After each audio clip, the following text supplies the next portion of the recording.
Hi, this is Joe Chambers. Welcome to Musicians Hall of Fame Backstage of the Vault Series.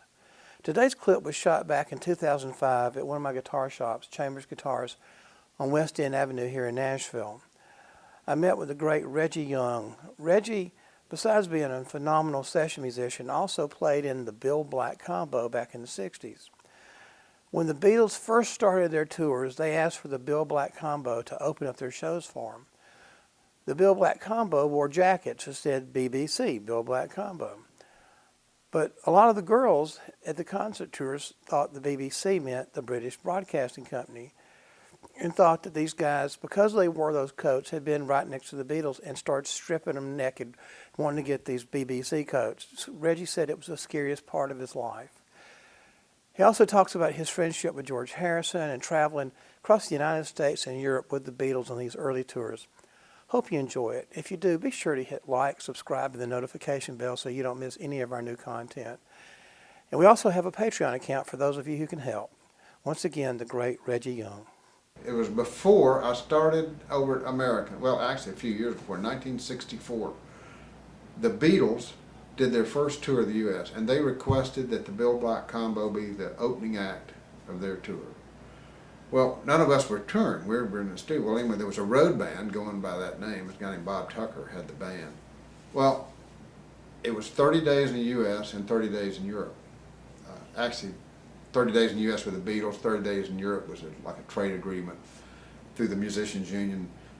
And anyway, I said, well, I want to do that. I wasn't married. I was single, and I said, I want to go to Europe, you know. And so I did.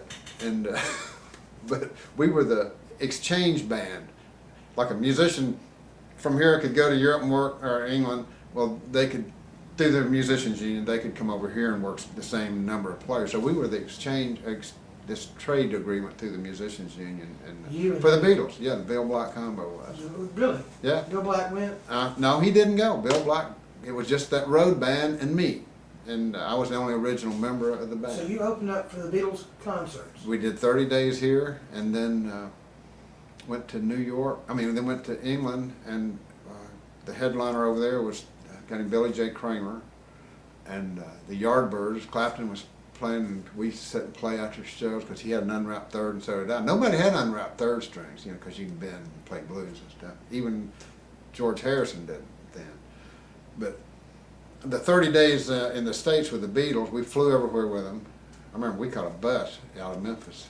The band was on a Greyhound and went all the way to San Francisco, and first gig was at the Cow Palace.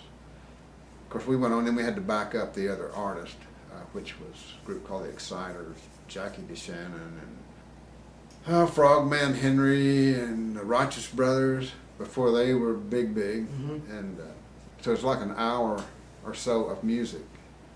And I remember the disc jockeys would come out and say, "You want to see Ringo? Yeah. How about Paul McCartney? Yeah. You know, enjoy it." And then, well, here's the Bill Black combo. You know, boo. You know, man, just hurling stuff on stage. So we got the DJs to quit doing that, and then, you know, they'd say, well, it'd be later before the Beatles would come. But it was really scary. I'd never seen anything like that in my life. It was just constant roar, and but we. No, you never since then? And It from the time they hit the stage, it was just, they had barricades, gosh, 8, 10 deep, with armed guards locked to keep the crowd from getting on stage. For them, not for us. But it was, all I wanted to do was go to England. I had no idea what the Beatles was about until the first night, and that was their very first, that was their first tour. It was totally incredible. I got a bunch of slides and stuff. And we became friends. Ben Harrison, because we was flying everywhere, and then we'd stay in the same hotel. And I remember we had 3 days off in Key West. And we just sat and played all the time.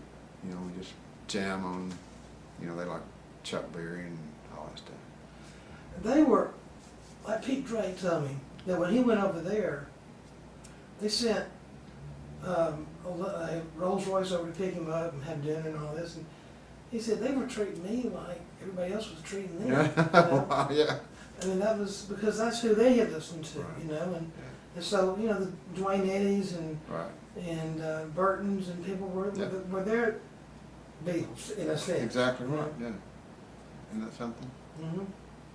And, And so you and Harrison became very good friends? Yes. What about John or Paul? not, well, we all kind of intermingled, but, June and George, you yeah, know. we didn't play a lot together. But I'd get word sometimes somebody would be over there doing in England, and even that's after I moved here, and he'd say, well, say hello, you know.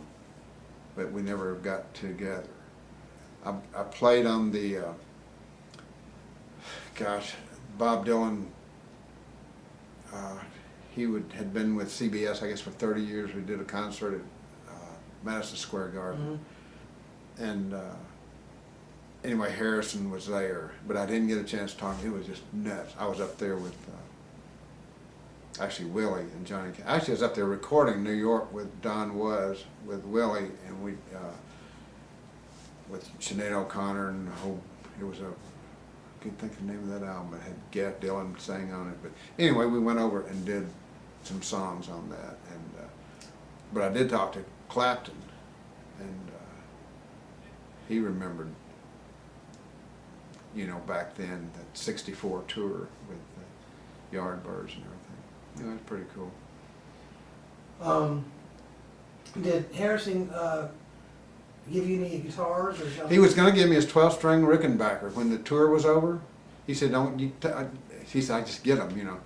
And I said, "Well, that's cool," because I didn't have a 12-string. I didn't know whether I really wanted one, but he was going to give me the one that he had that he toured with. But then they tacked on I think it was a New York gig. Might have been Kansas City. No, anyway, he had to take his instruments with him, but he was going to give me that 12-string, so I came that close to getting it.